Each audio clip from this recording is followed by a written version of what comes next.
Oi, pessoal, tudo bem? Bem-vindos para mais um episódio do livro A Caminho da Luz, onde continuaremos a ver sobre o Egito. Sim, pessoal, a gente está nessa jornada maravilhosa de ver o Egito, né, de analisar um dos 4 povos, né, que vamos ver no livro, são os egípcios, e agora a gente vai continuar vendo sobre eles. Então, roda a vinheta.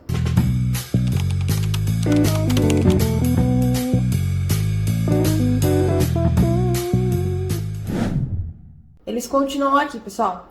Eles tinham lembranças vívidas das lutas de um mundo de aperfeiçoamento e conheciam o caminho que a humanidade deveria seguir. Por isso, os mistérios iniciáticos eram tão importantes para os sábios da época. Então, gente, sim, os egípcios, a gente tinha visto isso na semana passada, que eles tinham um conhecimento e uma noção muito grande do porquê que eles estavam aqui, o que eles estavam fazendo aqui na Terra. Eles tinham essa noção, e isso é muito maravilhoso de parar para perceber, para nós vermos o nível de evolução, né, de consciência que eles já tinham. Então, pessoal, eu até separei aqui a pirâmide mesmo do Egito, só pra gente dar uma aperfeiçoada nessa questão da pirâmide social do Egito. Então a gente tem aqui o faraó, né? Os nobres e os sacerdotes, os soldados, os escribas, os comerciantes, os artesãos, os camponeses e os escravos. Então, o que acontece? Era a parte nobre, pessoal. Era a parte lá em cima, o faraó e os nobres e os sacerdotes que tinham esse conhecimento. E eles não poderiam trazer para os outros, né, por exemplo, para os camponeses, esse tipo de conhecimento, pois eles sabiam que a sociedade não estava pronta. E isso é muito incrível, muito maravilhoso de parar para pensar o quanto eles já sabiam e o quanto isso era muito claro para eles. Coisa que não é claro para nós até hoje. Entende? Muitas vezes, para eles já era muito claro. E aí a gente vai aqui, pessoal, para o politeísmo simbólico, tá? O que acontece? Já naquela época mesmo, os grandes mestres já sabiam da existência de um Deus único. Então já sabia, gente, os grandes mestres já sabiam que só existia um Deus, né? Único e absoluto, Pai de todos. E ainda mais, os sacerdotes entendiam o papel dos espíritos auxiliares de Jesus na execução das leis físicas e sociais na Terra, devido às suas experiências passadas. Então eles tinham noção, pessoal, até dos espíritos que auxiliam Jesus, né? Que auxiliavam Jesus, auxiliam, claro, até hoje, mas na execução das leis físicas e leis sociais na Terra. Então, olha só que incrível, olha a noção que eles tinham, tá?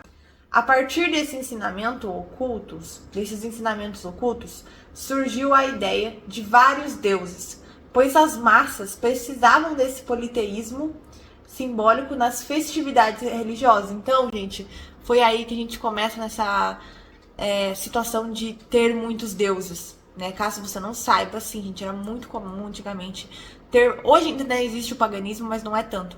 Mas ter muitos deuses. Então, eu até separei aqui para vocês, ó. Tinha os deuses do Egito, como por exemplo Ísis, Osíris, Anubis, Set, Ra.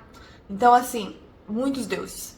E tinham também os deuses romanos, tá? Como Júpiter, Marte, Mercúrio.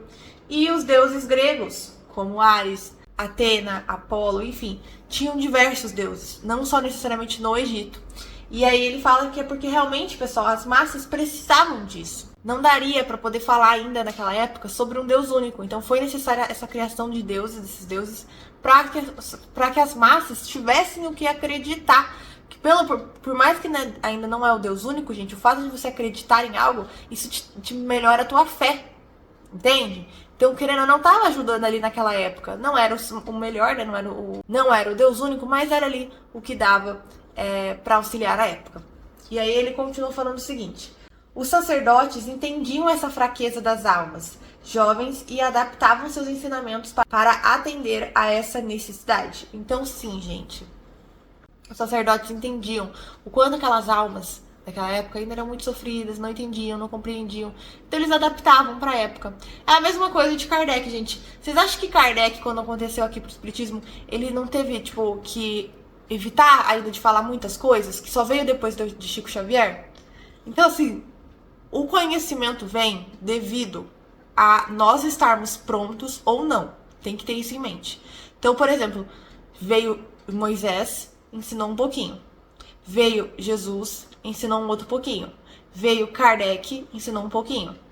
E depois veio Chico Xavier e ensinou mais um pouquinho. E agora estamos evoluindo cada vez mais. Então, gente, o conhecimento ele tem que ser adaptável para a época que vivemos. Se Kardec fosse naquela época dos egípcios, vocês acham que eles iam compreender tudo que Kardec falava? É claro que não. Então tinha que ser adaptável para a época, tá? E aí, para finalizar aqui, o que ele fala? Foi dessas homenagens às forças invisíveis da natureza que nasceu a mitologia grega, criada em contato com a natureza ao som das flautas dos pastores. Então ele está falando aqui sobre a mitologia grega, né, que igual que eu falei, que é muito comum. Aí também tem a questão da Roma, deuses romanos, né, deuses egípcios. Então é muito legal a gente ver sobre isso, gente. Ainda hoje em dia existe sim o paganismo, mas é menos, né? Uma religião ou outra que ainda é pagã e acredita em vários deuses. Isso melhorou bastante. Bom, pessoal, é isso. Hoje, nessa semana, ficamos aqui, tá? Um abraço e até semana que vem.